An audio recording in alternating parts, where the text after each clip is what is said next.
Installing Venetian Blinds Aluminium Reveal Fit. In this video, we will explain the Aluminium Venetian Blind Reveal Fit installation process step by step.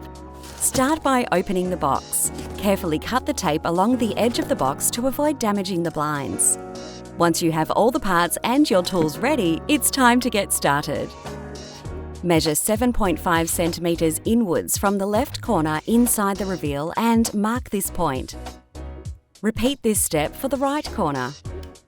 Install the brackets using the provided screws.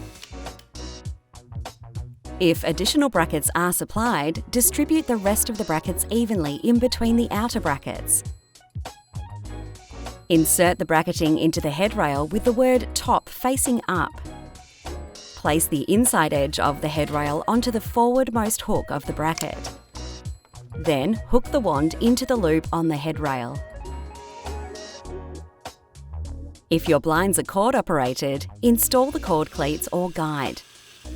Ensure they are installed clear of the blind to avoid obstruction.